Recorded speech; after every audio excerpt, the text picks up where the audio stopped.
Hi, I'm Alistair from Eightfold Property, and today I'll be talking to you about what to do if you can't pay your rent. With the rising cost of living and the decrease in real-time wages, rent arrears are becoming an increasing problem for people across the country. With COVID and the lockdown, this situation has become increasingly worse, with some sources claiming that rent arrears have doubled over the last couple of months. What should you do if you can't pay your rent?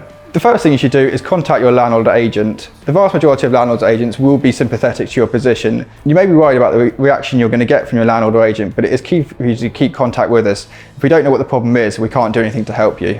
The next thing you might want to do is have a plan of how you want to move forward or how you would plan to clear these arrears. We appreciate you might not fully be aware of the situation going forward, but any information you can give us is better than nothing. The usual problems we have with rent arrears are people waiting for paydays or in student properties, student loans. Landlords are aware of these issues and are more than happy to be flexible as long as they are aware of what the situation is. The reason we asked you to make the plan and not ourselves is, frankly, we don't know your financial situation. We don't want to be suggesting a plan that you can't stick to or might cause even further problems in other areas for you. Also bear in mind when you're coming up with these plans is not all landlords have the same financial situation. Where some landlords have large portfolios and you not paying your rent may not even be noticed by them.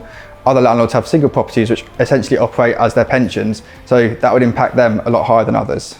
If you are struggling with rent arrears, it's always worth asking your local authority or national authority if you qualify for any benefits or assistance. People tend to presume that they don't qualify or are scared of the stigma that's attached to it, but it's a system we all pay into and it's there for you to use if you need help. And particularly lately, due to the COVID shutdown, these benefits have been extended across the board, so it's worth asking the question again, even if you've asked before. And lastly, if you do have a guarantor, tell them about the situation. It's always worth telling your guarantor, as they've signed a contract to pay your rent if you're not able to, so there's a high chance that the landlord or agency are going to ask them to pay it anyway. The sooner you're able to tell them, the better, as it will give them the opportunity to plan for it financially, or they may just offer to pay it for you without even having to contact us, saving you the hassle and stress of having to go through this process. We often find when we contact guarantors, they wish they'd been contacted by the tenants earlier. As I say, this would have given them the opportunity to fix the issue before it even got to the stage of guarantor letters, etc. I'm Alistair from Eightfold Property. Thanks for watching and see you in the next video.